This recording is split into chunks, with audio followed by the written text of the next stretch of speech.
Hello guys, card of the day po muna tayo. Check natin ano yung pinaka-mensahe sa inyo nitong ating card of the day.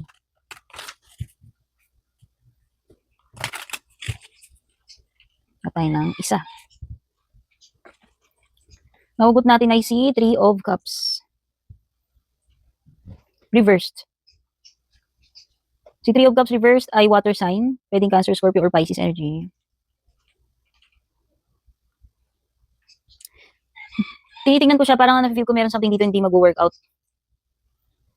Ano ba to? Kung merong mga grupo-grupo, parang alam mo yung pwedeng hindi kanila i-welcome dun. Or yung at least, yung feeling na parang hindi ka welcome diyan sa grupo na yan, sa place na yan, sa workplace man yan or hindi. Partnership na maaaring hindi mag-work. Kung relationship, yes, pwede naman. Parang,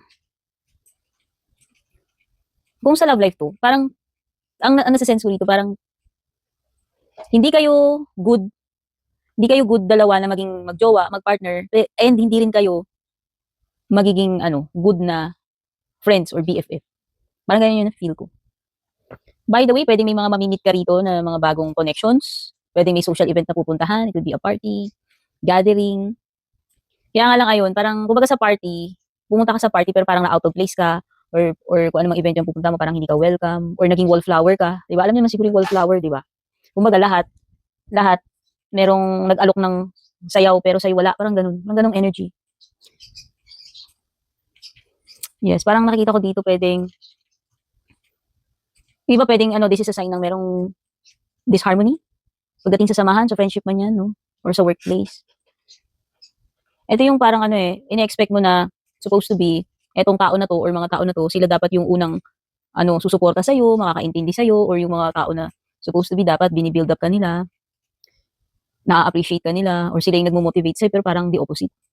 Hindi mo nakukuha kasi yung support na kailangan mo dito sa samahan na to, whether this is friendship, sa workplace, or sa relationship. Okay? Kumbaga hindi ito yung tao or mga tao na supportive sa'yo.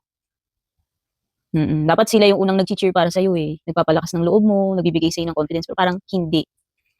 Okay? So yun na nga, sabi ko nga, pwede may mga partnership or connection na hindi mag-jive, mag-work.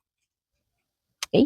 Romantic man yan or hindi. So yun yung mga na-pick up kong messages dito sa inyong card of the day. Thank you so much for dropping by. Kung na-appreciate nyo to, nakatulong sa inyo, na-entertain kayo, lalo na kung bago kayo, don't forget to subscribe or follow. Palib na lang po ako ng reaction dyan or comment or share. Malaking help po yan. Take care. God bless.